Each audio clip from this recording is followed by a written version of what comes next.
Hello everybody, hope all of you are well. Previous day we started the application of analytical chemistry, that is practical on identification of cation.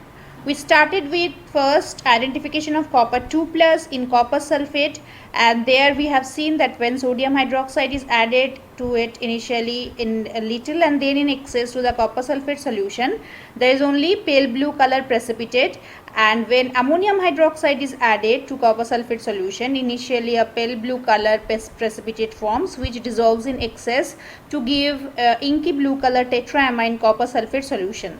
Actually, initially copper hydroxide forms which is soluble in ammonium hydroxide and forms a deep blue color complex salt. That means copper hydroxide is soluble in excess ammonium hydroxide, but it is insoluble in excess sodium hydroxide.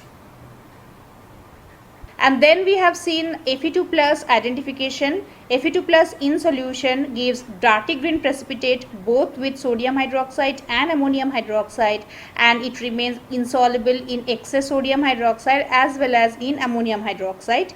The dirty green precipitate forms here is actually ferrous hydroxide, which is generally stable in solution, but if it is kept long time open, it will get converted to ferric hydroxide. As we know, ferrous ion gets converted to ferric ion rapidly due to aerial oxidation.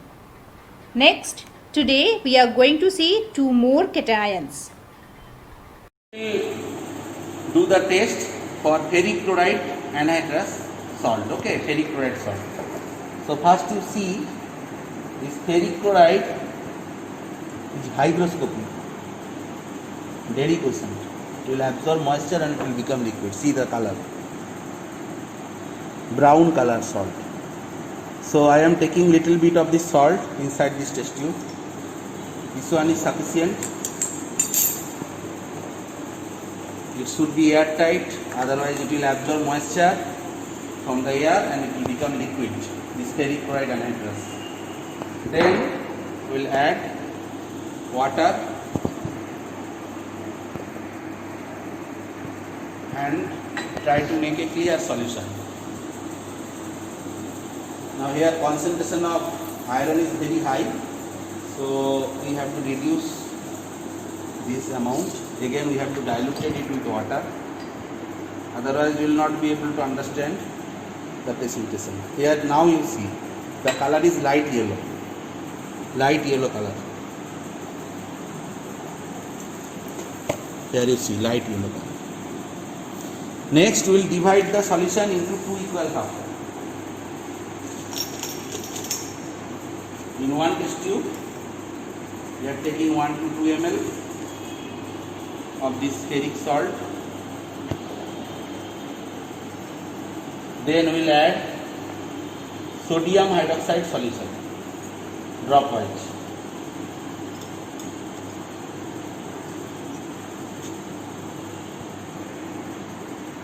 Here you see what you are observing here.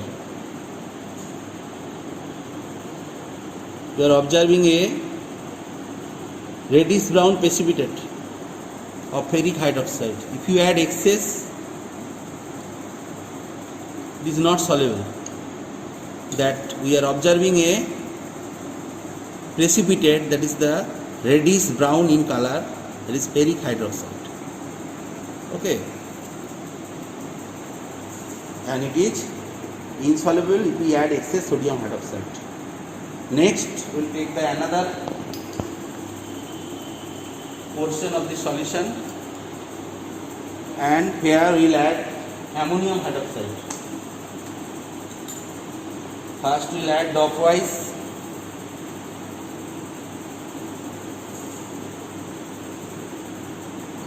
And then excess.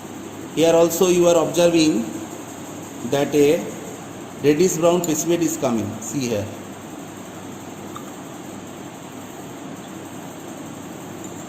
Here reddish brown, and if you add excess, you are adding excess.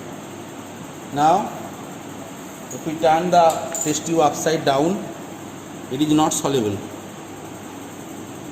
and the concentration of ferric hydroxide is increased. So in this way, by using ammonium hydroxide and sodium hydroxide, we can detect the ferric ion. Actually, in analytical chemistry, we will do the different test. If we add potassium ferrocyanide, then there will be the Prussian blue color solution for precipitation. And if we add ammonium thiocyanate solution to this ferric, it will show blood red coloration. This is forming one type of complex. So that is not in your syllabus, we will not show it. Okay. Next you see the another salt, that is calcium salt, calcium nitrate. Now you know that magnesium chloride, calcium nitrate, these type of salts are hygroscopic.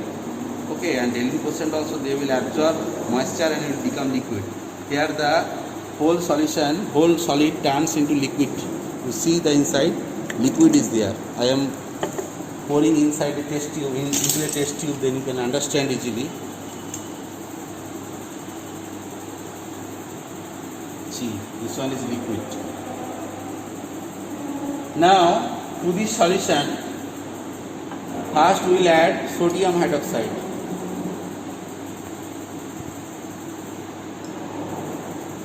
First we will add dropwise,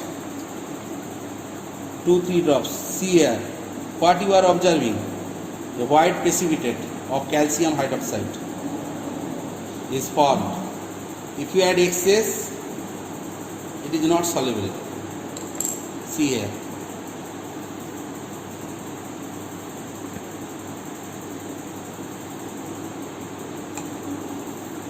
Next, in another test tube, we will take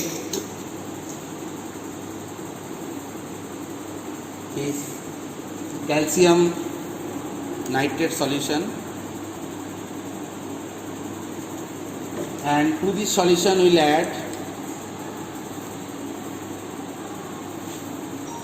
ammonium hydroxide.